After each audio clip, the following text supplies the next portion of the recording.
1장입니다. 1장 21절에서 23절까지의 말씀입니다.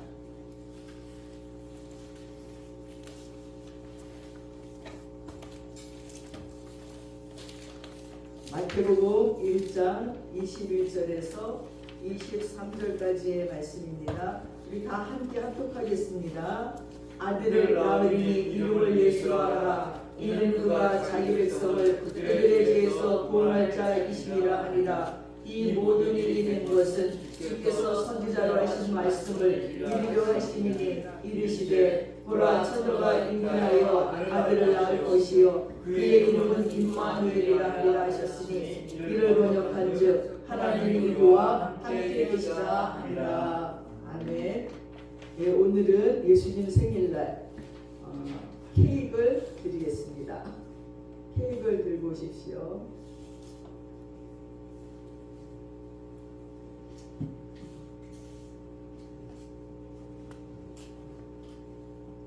장이명 군이 들고 나오시죠.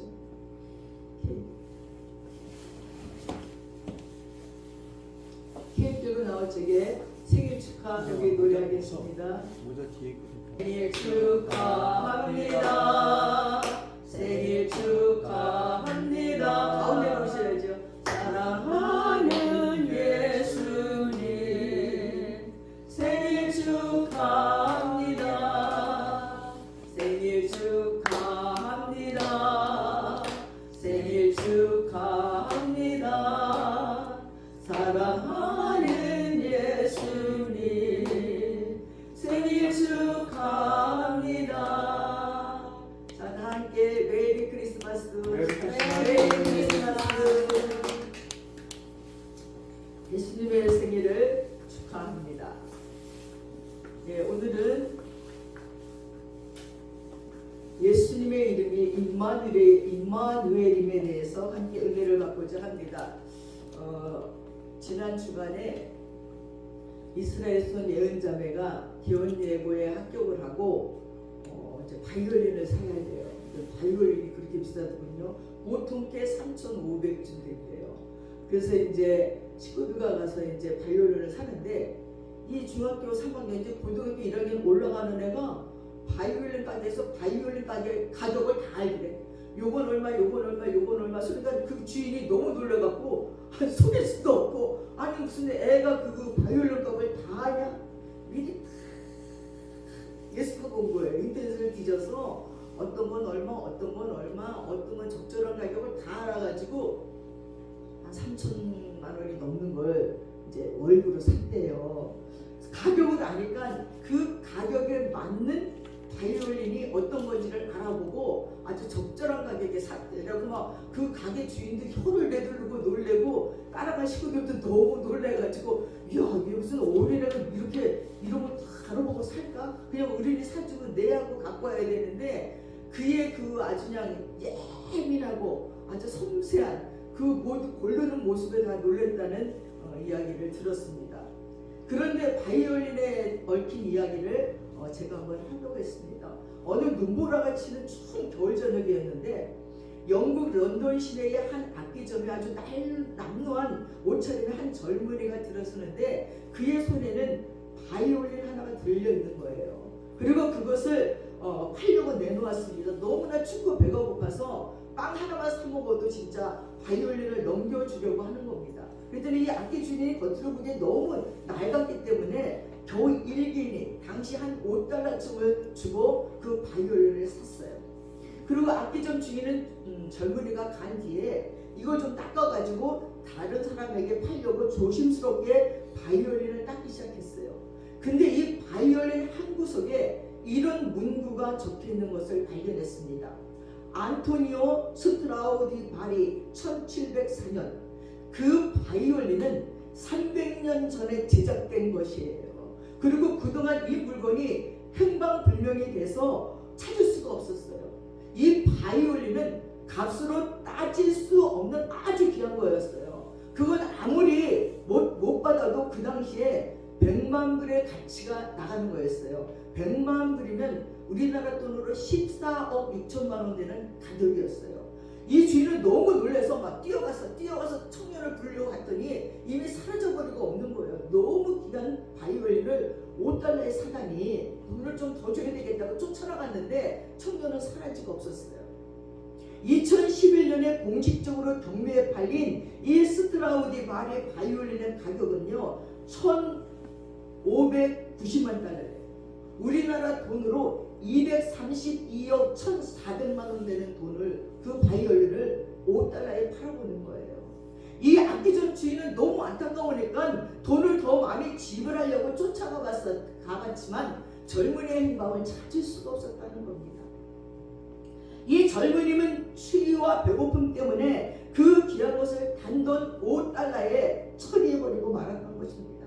만약에 그 젊은이가 자기가 가진 바이올린이 이런 엄청난 보배였다는 사실을 알았다면 얼마나 기뻐하며 소중하게 여겼을까요? 15살 먹은 여자아이가 그 상점에 가서 바이올린 가격을 일일이 안 것 같이 이 청년도 자기가 갖고 있는 바이올린의 가격을 알았더라면 그렇게 팔지는 않았을 것입니다. 아마 배고픔은 끝났을 거예요. 멋진 집에서 얼마든지 잘 살 수 있었고 배부르게 살 수 있었을 것입니다. 사랑하는 여러분, 우리들의 심령에 영접한 예수 그리스도의 값어치는 이 세상을 가지고도 바꿀 수 없는 그 고귀한 분이라는 사실을 우리는 잊어버릴 때가 너무나 많이 있다는 것입니다.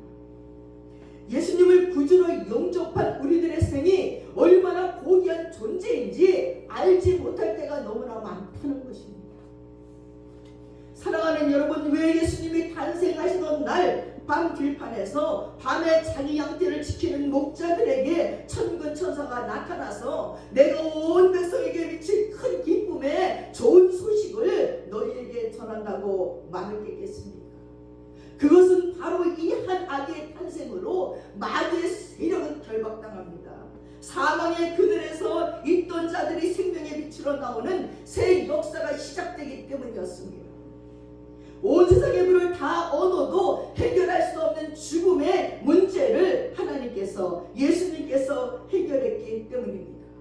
그래서 오늘 말씀에 보라 처녀가 잉태하여 아들을 낳을 것이니 그 이름을 임마누엘이라고 말했어요. 이 임마누엘이라는 말은 하나님이 우리와 함께 계시다는 히브리어입니다. 이 임마누엘은 놀라운 신비가 담겨 있어요. 구약의 언약의 백성들에게 가장 영광스러운 체험이 있다면 그건 하나님이 함께 하시는 체험이었습니다.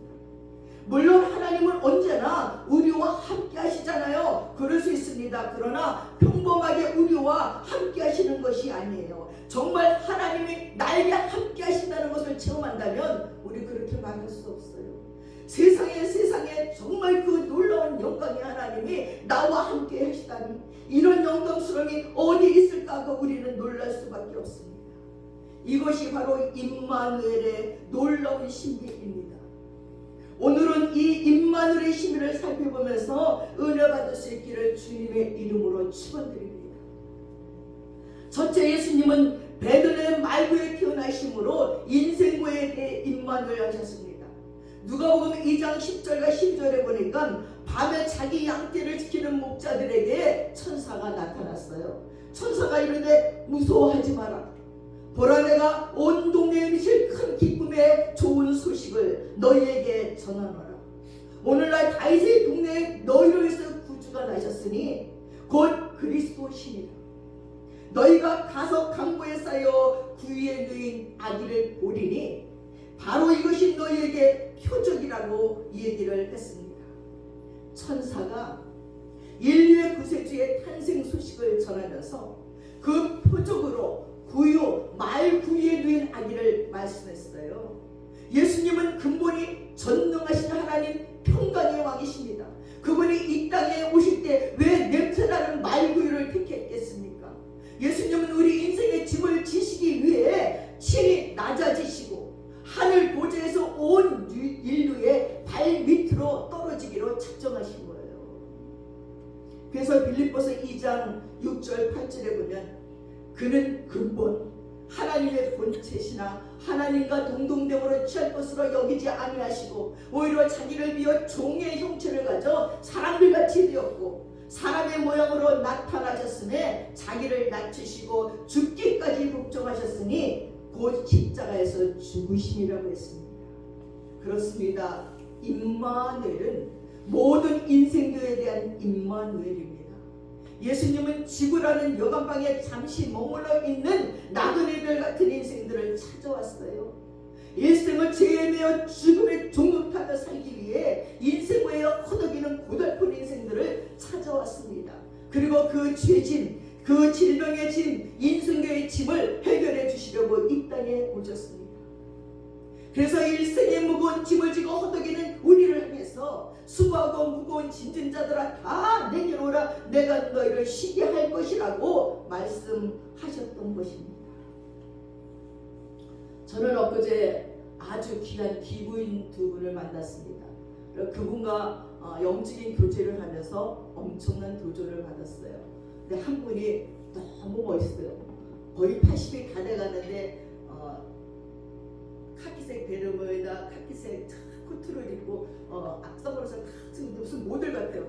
어휴, 원사님 모델 같아요. 그러니까 아유 그렇지 않아도요. 제가 강남에 어느 카페에 있었는데 누가 사진을 2장만 찍자고 그러더라고요. 그래서 그러세요 그랬더니 외국 잡지사인데 2장 카트 사진을 찍고 저 3천만 원 받았어요. 그래서 네 그랬더니 그분들이 모델을 쓰면 머리부터 밑에까지 다 사가지고 해야 되는데 당신이 지금 하고 있는 모든 걸 우리가 돈으로 지불하고 2장의 사진은 우리가 언제 잡지사에 낼지 모르지만 우리가 픽해놨다가 쓰고자 합니다. 그래서 이 모자는 모자, 옷이 다 그 만든 곳에서 다 연락을 해가지고 거기서 나오는 현 가격으로 쳐주는데 백까지 구두까지 모자까지 옷까지 싹 3천만 원이 돼요. 좋은 옷 입고 내야 되겠더라고요. 그 3천만 원 받았어요. 그래서 진짜 멋지네요. 어디 잡지에 내놔도 손색 없을 만큼 아주 귀티나게 멋진 노 기부인이었어요. 근데 이분이 하는 말이 목사님 제가요 감비아 선교사를 알아요. 이게 감비아 선교사님이 어떤 사모님이 이제 그 성경책을 하나 주면서 예수 믿으세요? 그러니까 나 예수 안 믿어요. 그래서 성경책을 뿌리치니까 그래도 갖고 가서 읽으려니까 그리고 사모님이 줬대요. 그랬더니 들고 가서 내가요 이 성경책을 집에까지만 들고 가도 예수 믿을게요. 근데 어떻게 집에까지 들고 온 거예요. 근데 집에다 탁 던져놓고 있는데 갑자기 다리가 탁 풀리면서 무릎을 꿇게 되더래요. 근데 무릎을 꿇었는데 굉장히 해보지도 않은 기도를 막 하다가 눈을 떠보니까 자기에게 예수님이 무릎 꿇고 그 콘크리트 바닥에서 무릎 꿇고 예수님이 기도를 하면서 너무 놀라갖고 으악 하고 밖으로 뛰어나가서 자기도 모르게 쫙 그러고 부르고 그 놀라서 들어보니까 예수님 안 계시더래요. 그래서 그 자기를 만져봤더니 따뜻한 온기가 있더래요. 그래서 이제 이 여자가 이제 그때부터 예수를 너무 무섭고 너무 놀라서 이제 그 책을 갖고 진짜 방으로 가자마자 자기 말대로 예수를 믿기 시작을 했는데 예수를 믿으면서 이제 아프리카에서 3년을 일을 하면 어머니 집이 춘천인데 춘천에 아파트 하나를 사줄 수 있다고 해서 거기서 일을 하고 있었대요. 근데 3년이 된 후에는 이 영국에 계신 그 사모님 영국에 계시는데 영국을 갔더니 가서 저 예수 믿게 됐어요. 그랬더니 그렇지 내가 믿을 줄 알았어. 그럼 됐어 이제는 신학교 가. 그러면서 이력서를 써주더래요. 쭉 써주면서 영국에 이제 신학교를 가라고 써줘서 이제 좋다고 내가 하라는 거 다 했다고. 그리고 신학교 가서 그 학장하고 면접을 딱 하는데 학장이 보더니 이렇게 이제 쭉 이제 그 영적인 이력서를 쭉 보더니 자네 이 영어 가지고는 대학원에 들어와도 공부를 못하니까 영어를 1년도 공부한 다음에 들어오면 내가 생각해 보겠다. 너의 영적인 이 이력이 너무 좋아서 내가 생각해 보겠다. 그래서 이제 얘는 이제 떨어지고 나오는데 나오는 것과 동시에 영국 청년이 들어가는 거예요. 면접으로 들어가는데 면접을 보러 들어갔는데 이 학장은 잠시 볼 일이 있어서 한 10분쯤 자리를 비우는데 학장 책상 위에 이렇게 이력서가 있는 거예요. 그 여자 이제 선교사 될 사람이 이력서가 있는 거예요. 심심해서 꺼내서 읽어보니까 쭉 읽어보다가 그 영국 청년이 이 여자가 1년 있다가 이 신학교에 들어오면 난 이 여자랑 결혼해야지 생각을 한 거야. 한국 여자. 이 남자는 영국의 귀족이에요. 너무너무 잘생겼어요. 이 한국 여자애는 너무너무 못생겼대요.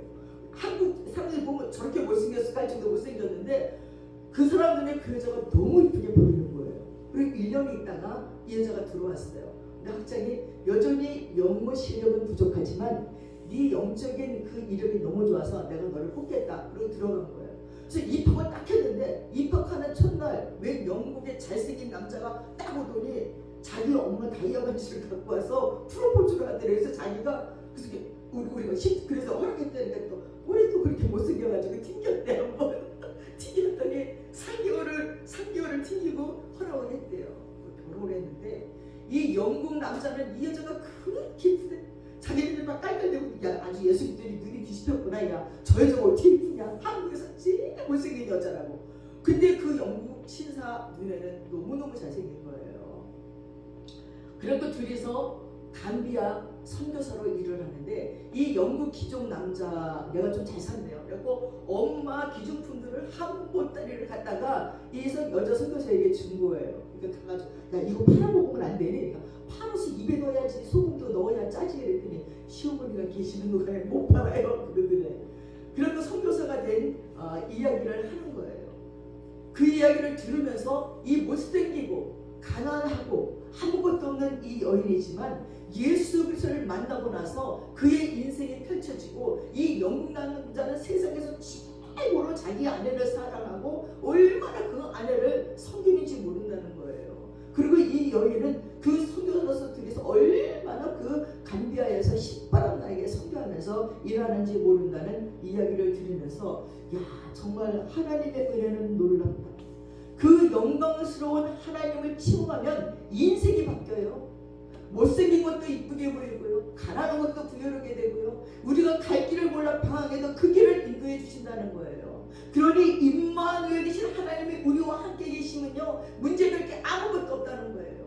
오늘 그 예수님이 임마누엘 하시려고 2024년 전에 이 땅에 오셨다는 거예요. 그 예수를 여러분이 맞이하세요.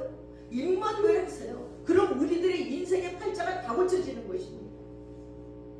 사랑하는 여러분, 참된 위로 큰 기쁨의 좋은 소식은 예수님께서 내 곁에 계시다는 거예요. 날마다 인생고에 허덕이는 우리에게 내 무거운 짐을 벗겨주시려고 주님께서 오셨어요. 인생고에 힘겹게 시달리는 자와 함께 하시려고 예수님이 말구에서 태어나셨어요. 일생을 목수의 아들로 30살까지 목수일을 하며 어머니와 형제들을 돌봐야 했습니다. 인간이 당할 수 있는 모든 가난과 고통과 생활고의 짐이 다 적으신 분이에요. 그래서 인간의 괴로움과 고통을 대하실 때마다 주님의 눈에 눈물이 고이셨어요. 함께 치유하며 아파했습니다.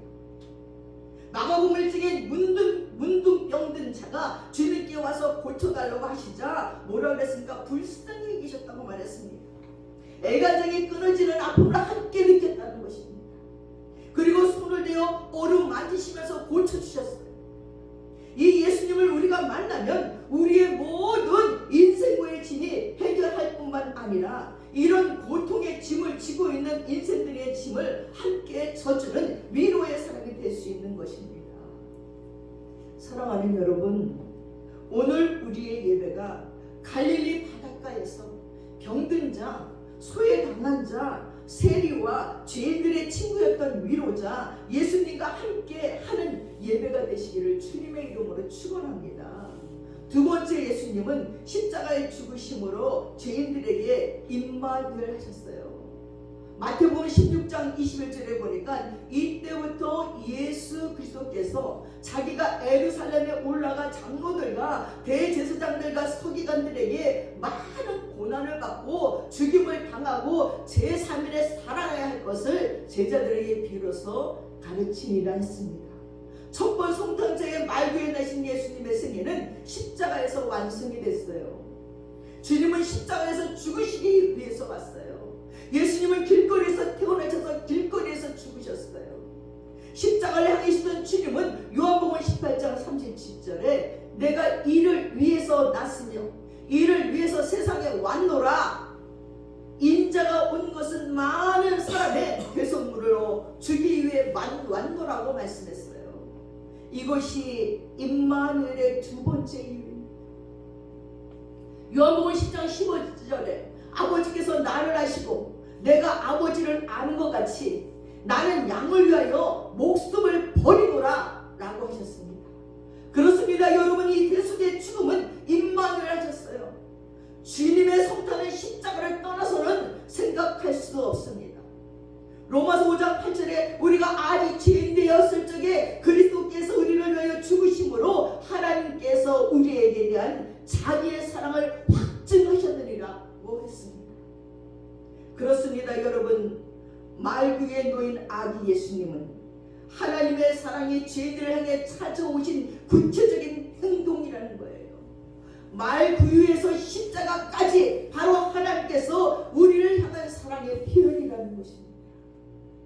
이사야 53장 5절 6절에 그가 찔림은 우리의 허물을 위함이요 그가 상함은 우리의 죄악을 인함이라. 그가 징계를 받음으로 우리가 평화를 누리고 그가 채찍에 맞음으로 우리가 나음을 입었고 우리는 다 양 같아서 그를 향하여 각기 제 길로 갔거늘 우리의 죄악을 그에게 담당시키셨도다 라고 했습니다.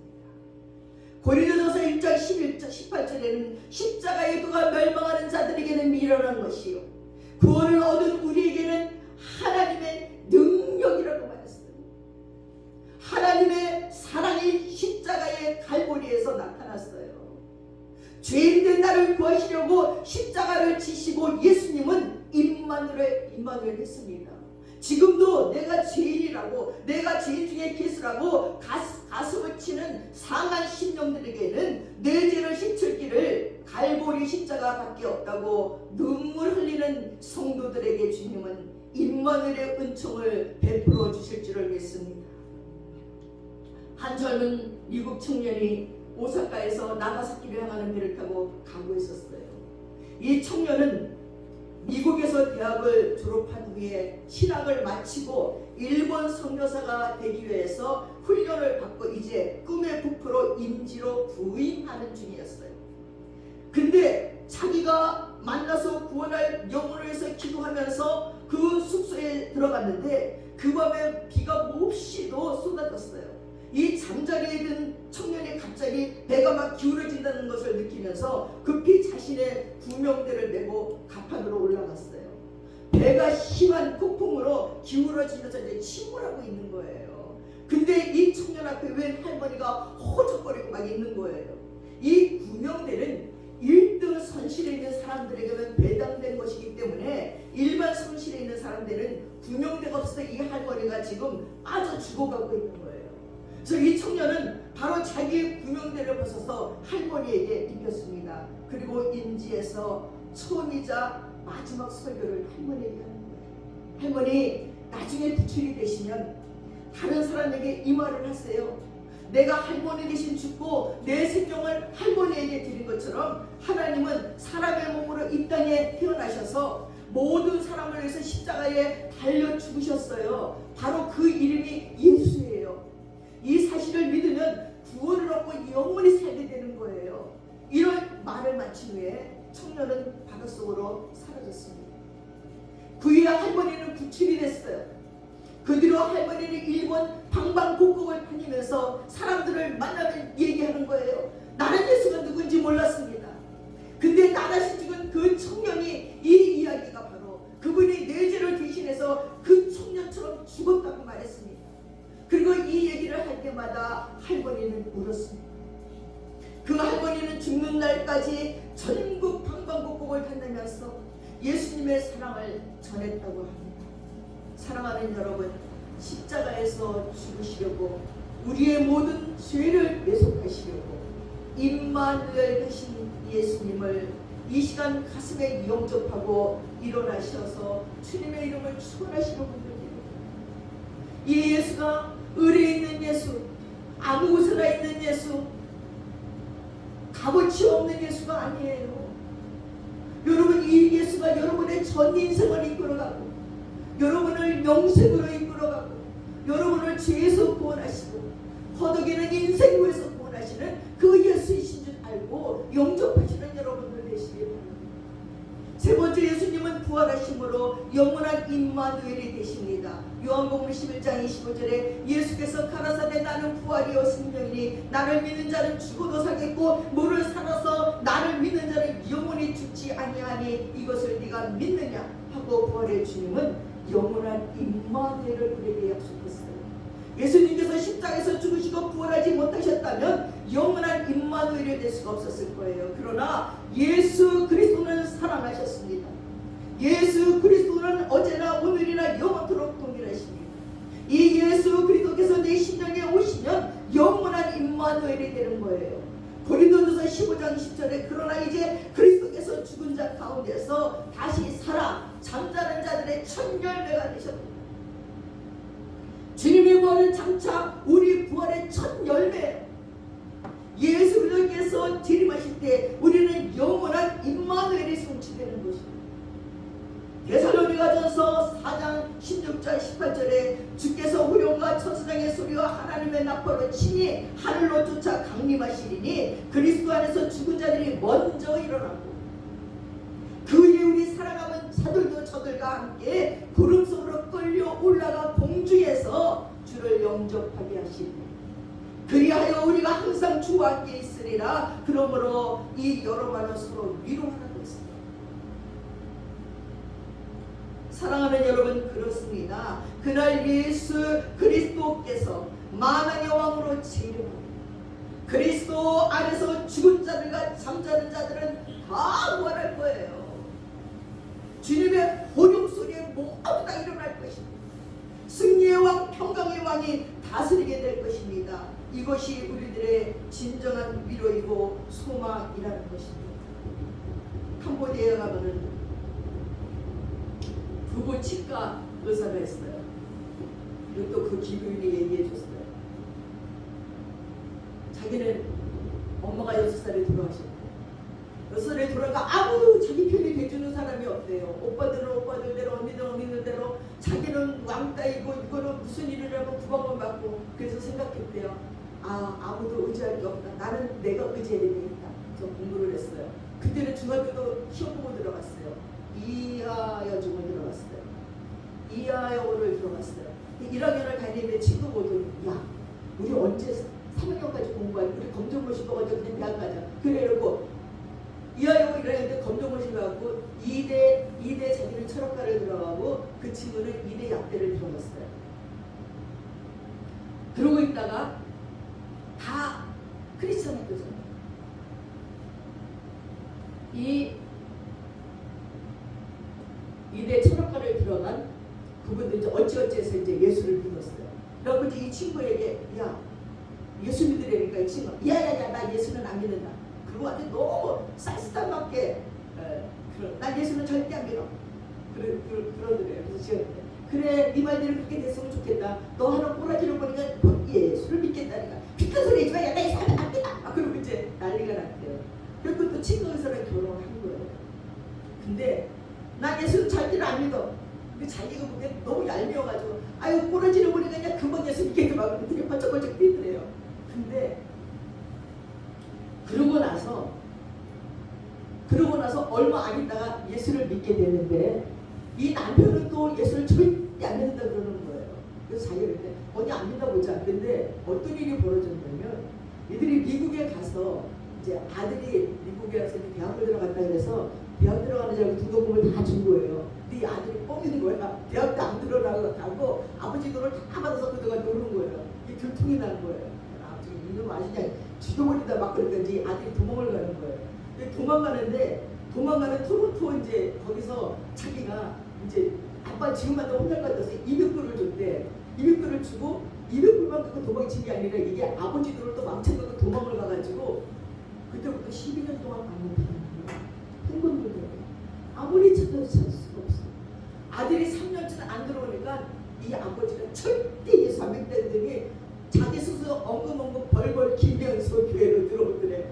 그래서 그때부터 그냥 엄청나게 12년을 기도했대. 모여서 아들 돌아야 되다. 자기는 200불 준 죄가 있어가지고 12년 동안 그 아들 언니들이 찾게 해달라고 돌아오게 해달라고 막 기도하면서 그렇게 기도하는 중에 이 두 부부는 캄보디아 부부 치과 의사 선교사가 된 거예요. 근데 이 선교사 되는 것도 쉬운 일은 아니더래요. 그냥 반가운데 12년을 기도하다가 이제 지쳤대 자기. 그래서 이제 야 12는 완전 쓰고 이제 12년 기도했으면 됐으니까 그냥 이제 돌아올 때 기다리자고 기도 끝했대요. 기도 끝했는데 정말 놀라운 게 3개월 만에 아들이 온 거예요. 왔는데 그냥 온 게 아니라 결혼까지 했대. 근데 이 기분이 한다. 완전 땡잡았지 뭐야. 나는 내 아들 아직도 결혼 안 해서 아주 머리가 아프대. 결혼 안 하는데 아직도 계속 안 할 것 같은데 자기가. 근데 그거는 결혼을 해서 여자가 왔는데 임신을 해갖고 왔대. 자기 배가 아파갖고 지금 임신까지 해고 왔는데 그 여자 엄마는 또 목사래. 아주 가지가지 한다 그랬대. 이런 복이 어딨냐. 아주 땡잡았다. 그리고 요즘 손주를 보는데 야 손주 이쁘니? 아들을 낳대요. 반전 있고 이렇게 이쁠 수가 있고 아들이 12년 집 나가서 속생인 거는 생각도 안 나는데 이 손주가 너무 이뻐서 환장하게 이쁘다 그러는 거야.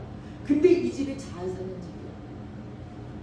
말만 하면 아는 것을 이름은 안 부르는데 설교 장사를 하시는 시아버지가 얘네들이 선교를 한다고 캄보디아에서 뭐 이제 병원을 차림한다는데 그 돈도 안 거치고 막 그러니까 아버지가 부른 건 시아버지가 부르더니 30억을 주면서 3년 전에 선교센터 니네가 만들었어요. 그리고 선교센터 지금 캄보디아에다 짓고 치과 부부 의사가 선교를 열심히 하고 있다는 거예요. 예수를 안 믿겠다고 우리 절대 안 믿어. 최고 엘리트인 머리 가지고 야야야야 예수 믿으라 말도 했지만 그 무너짐 야너 하루 보내지 우리가 곧 예수 믿겠다 그러고 왔더니 곧 예수를 믿더니 그 두 부부를 굴복시키기 위해서 그 사랑하는 아들이 집을 나가서 그 뒤를 12년 동안을 아보니 애간장이 그 아들 기도하다가 영성이 자라고 그 아들 기도하다가 나중에 더 하나님께 내가 뭘 할까 나 선교사까지 돼서 캄보디아의 선교사로 가가지고 이제는 병원까지 져가지고 선교하는 지경에 이르는 거죠. 그렇게 하나님은 우리와 임마누엘하고 계시다는 것입니다. 우리의 삶 속에서 하나님은 예수 그리스도가 함께 하시기 위하여서 가끔 고난을 주는 것 같지만 그 고난을 통해서 더 깊게 예수 믿게 하시는 것이 바로 우리 주님임을 기억하시는 여러분들 되시기 바랍니다. 그래서 임마누엘 하시는 그 주님과 함께 영원토록 이 첫 번 성탄에서 그 예수를 만나서 경배한 목자들처럼 경거한 시몬과 안나 선지자처럼 동방에서 온 박사들처럼 하늘의 위로를 기다리며 우리에게 주어진 사명을 잘 감당하다가 영광의 주님을 맞이할 수 있게 바랍니다. 예수 안 믿겠다고 모르겠다고 도망치지 마세요. 우리 하나님은 어떤 분인데 못 쫓아갑니까? 그분은 어떤 방법으로든지 끌고 오십니다. 하나님의 종들은 하나님의 일을 해야 될 자들은 어떻게든지 부르십니다. 부르실 때 아멘 주 예수여 어서 오시옵소서 하고 손들고 가는 게 출근하는 것입니다. 그래서 오늘 성탄하신 예수를 그렇게 맞이하시고 여러분과 평생을 임마누엘 하시는 저와 여러분 되시기를 축원합니다. 기도하겠습니다. 사랑하는 아버지 하나님, 올해도 어김없이 찾아온 성탄주의를 맞이했습니다. 올해 성탄은 진정 말구에 오셔서 인생구에 허덕이는 자와 임마누엘 하시는 예수님을 만나게 하옵소서. 임마누엘의 진정한 신비를 깨닫게 하여 주옵소서. 올해 성탄은 십자가에서 죽으심으로 죄인을 구원하기 위해 임마누엘 하신 주님을 사흘 만에 부활하심으로 영원한 승리에 임마누엘 하시는 예수님을 이 예배 가운데 만나게 하옵소서. 그 주님의 영광 앞에 엎드려 동방의 박사들처럼 나의 가장 귀한 옥합을 드려 경배하게 하옵소서. 예수님의 이름으로 기도드리옵나이다. 아멘. 다 함께 자리에서 일어나셔서 찬송가 109장 찬양하겠습니다.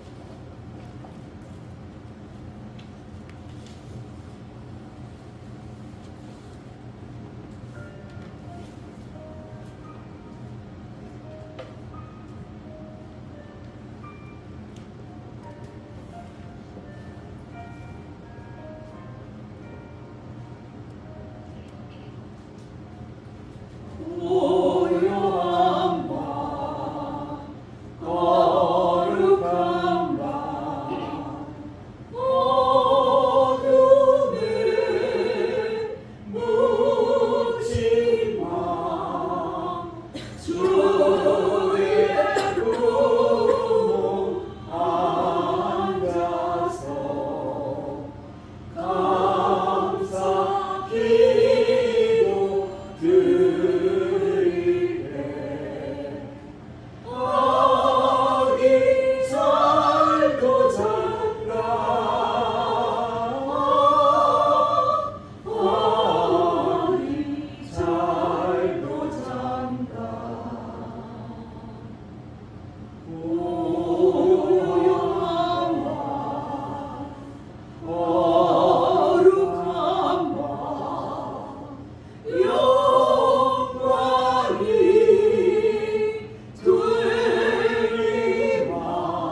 고요한 밤 거룩한 밤 동방의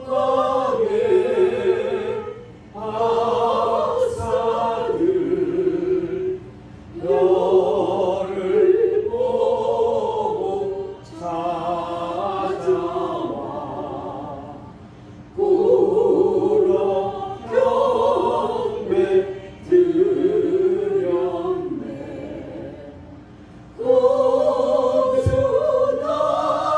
구주나셨도다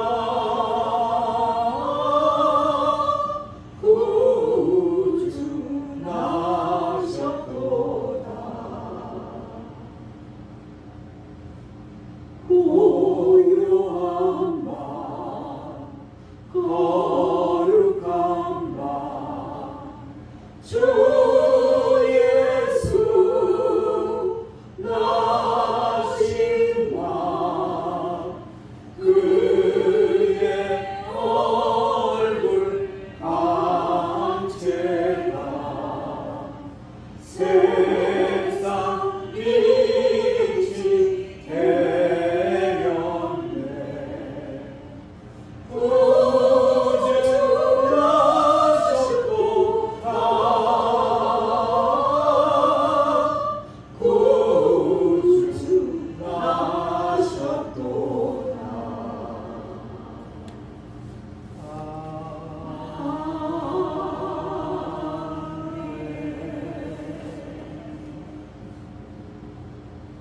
주기도문 드리겠습니다.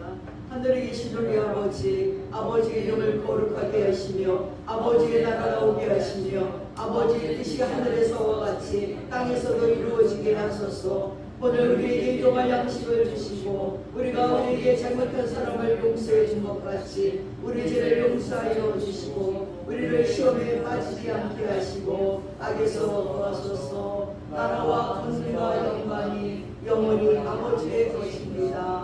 아멘. 지금은 우리 주 예수 그리스도의 한없는 은혜와 우리 아버지 하나님의 풍성하신 사랑과 성령님의 감동감하시고 충만하시고 교통하심이 성탄하셔서 임마누엘 하신 우리 주 예수를 가슴에 모시고 살기로 작정하는 믿음의 권속들 머리 위에 이제부터 영원까지 함께 하시옵기를 축원드려옵나이다. 아멘.